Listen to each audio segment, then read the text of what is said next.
Hello everyone and welcome to our Tech Tuesday tutorials number 105. Today we take a deeper look into our last video topic, EdPuzzle.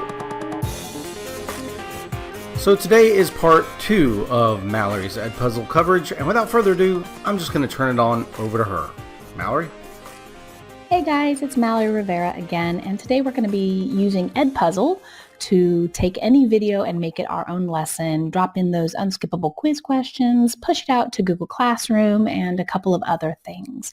Before we begin doing that with our own personal videos, I do just want to note that any of the videos that are pre-made by EdPuzzle, YouTube, Khan Academy, etc., you can do any of this that we're about to go over today with those videos that are pre-made.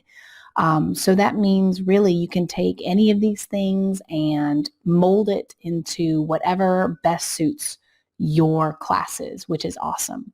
So the first thing I want to talk about real quick is how the heck do you actually get your video up into EdPuzzle? It's actually fairly easy. When you're in the Content tab, there's this big blue button that's kind of hard to miss. And if you click on this option, you'll see that there's an upload video. When I click on here, you can see it's going to ask me to drag a video or choose a file. Do remember that anytime you upload a video, it does take time to upload, and then it does take additional time to process that video so that you can edit it, add those quiz questions and things like that. So let's say I uploaded a video and it's in my content area now, and I want to make it into an assignment. Let's grab this colons video that I created. Notice when I hit the check mark over here that I have these options, and the first thing I'm going to do is I could just assign it the way it is, but there's not anything special about this video. It's just a video for them to watch. I need to go into the editing pane if I want to actually put in my questions. So when you hit the edit option, you'll notice you have 3 tabs over here, a cut, a voiceover, and a questions. The first thing it's going to ask you is how do you actually want to cut this video? This is mainly for trimming the beginnings and the ends of these videos. So if there's, introductory material I don't want, I can get rid of it. If there's ending material I don't want, I can get rid of it. There does seem to be this option. If I move this over here, I can add a cut and it will split these 2 things. And then I can drag this to get rid of some of the video. And we can see that it's getting rid of it because the total time has gone down. So see how it's 10:25 here? I can do it here. Now it's 10:01. The problem that I'm having, because this is somewhat of a new feature, is when I hit the play button to try and get it to play back, it's not providing me with a preview of what I've actually cut, which makes determining whether this edit is good or not really, really difficult. So I don't know if that's just an issue on my end or if that's an issue on EdPuzzle's end or if you're not really supposed to be able to do this. But there you have it. Okay, so we put it all the way back just because this is an actual video that I use in class, and I notice it's saving my my changes automatically. So I don't want to mess up this video that I might send out to my class at a later date. The next tab we're going to look at is this voiceover tab. And this voiceover tab is really interesting. It says replace the video's existing audio with an explanation in your own words or language. So if you've got this video that's like really awesome, and it's talking about Costa Rica and you're the Spanish teacher, but it's in English and you want the video to be in Spanish, well, you can still use that video. Just do your own voiceover in Spanish and get rid of the English so that your students are forced to actually listen to it in Spanish. And it's just really nice to be able to kind of explain things in your own words in some instances. Now, I personally never use this option because I always do my own recordings with Screencastify, but this might be helpful to certain teachers in certain situations. The big one that we're talking about, of course, is the questions area. Notice here that I have multiple choice questions, open-ended questions, and a note. So if I click on note, where my timestamp is on the scrubber bar, right, where this is, I'm now trying to put a note where that is. So I can type a note here, right? Make sure you pay attention to this. Or I can click on this, and instead of a written note that my students have to read, I can provide an audio note that my students can listen to. And the main video will pause, and then my students will be able to read this or click on play in order to hear my audio note. So it's not audio on top of audio or reading on top of listening. It will actually pause when they see these notes. And I can save this or I can hit cancel. The big awesome thing here is these multiple choice questions and open-ended questions. So let's say we're at a point in this video where I need to do some formative assessment. I can click on open-ended question and I get these boxes that pop up. So up here, this is where you're actually going to type your question. You can say, what is the meaning of life? Right? And notice, just like in the note option, you do have these little boxes right here. So you have a bold, italic, and underlined. You have a superscript and a subscript. You can link off to other websites. You can also input an image. And there is this option to insert an equation. Down here is where you're going to be able to add your answers. It automatically populates 2 answer choices for you, and you do have to have a minimum of 2. And I can add additional answer choices by clicking on this button. Notice, say 42, we'll say everything, okay, nothing. And let's get rid of that answer. Notice it automatically says that the first answer is the correct answer and these other answers are incorrect.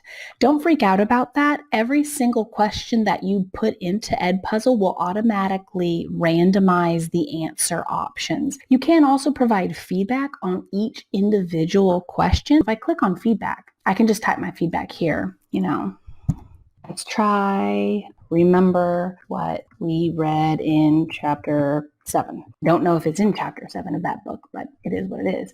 And then I can come back to my question. And notice when you do provide feedback, it turns blue so you know which ones have feedback and which ones don't. I can now save this question. And if I want to add an additional question at this exact same moment, notice now that there's a question there, there's a little dingle hopper down here. I can just come back in here and hit multiple choice question again if I want, or I can hit open-ended question. Now these questions you're going to have to come back and grade yourself. So if you want a self-grading quiz or formative assessment, stick with those multiple choice questions. But again, this is just, you can ask them anything. How do you feel about this? And it will provide them with an answer box to type out their answer when they get to this question. And I'm just going to hit save. Notice over here on the left-hand side, we can kind of see at 5:59, we're going to have 2 questions. If I move this bad boy down here, I can just add another question if I want to. Save. I can add another multiple choice question. Save. Okay. And I can have as many of these questions as I want, and it's going to keep track of them up here for me, which is really, really nice. When I'm done with this, I can change the title of it and or I can hit finish. So finish is going to take me to the completed assignment that I've got here. Okay. And it's going to provide me with a couple of additional options. I can again see where all of my questions are and what type of questions there are, and I can edit it again because it hasn't been assigned to a class, or I can just go ahead and assign it. So in this instance, when I hit assign, it's going to ask me what class do I actually want to push this out to. And for the sake of this, we're going to push it out to this test class that I have created. I can also determine, okay, when can they have access to this item? Today, tomorrow, in 3 days. I can, pick any date or time. And then if I want a due date attached to it, I pick my date and I pick my time and hit save. The next thing it's going to ask is, do you want to prevent skipping? And it sounds just like what it is. If you have this checked, like it says, it doesn't allow the students to skip ahead in the video. So for instance, if you have all of the comprehension questions towards the end of the video, the students actually have to watch the video in real time until the video gets to the comprehension questions. And I know what you're thinking. Well, what if the students just open up the video and play it and then open up another tab and start playing a game? EdPuzzle is smart enough that if another tab gets pulled up while an EdPuzzle video is attempting to play, that video will stop playing. Your students must have the EdPuzzle video running on their main screen in front of them in order for the video to continue moving forward, progressing through. And then again, if you keep the prevent skipping on, they can't move and get to those questions until it's time to get to those questions. The other thing you can do right from here is you can go ahead and post it to Google Classroom, which is really nice. So I'm going to go ahead and assign it. And we can see now that it brings me directly to this tab. My option to post to Google Classroom has been grayed out because it's already been pushed out. I can see how much of this video they've watched by hovering over this. I can see what grade they currently have. I can see when they last accessed this video, and I can see if it's turned in late, or not turned in at all. The differences between those three: turned in is that the students have completed all of the questions that have been assigned to this video. Turned in late is that they have completed all of the questions assigned on this video, but it was after the due date time.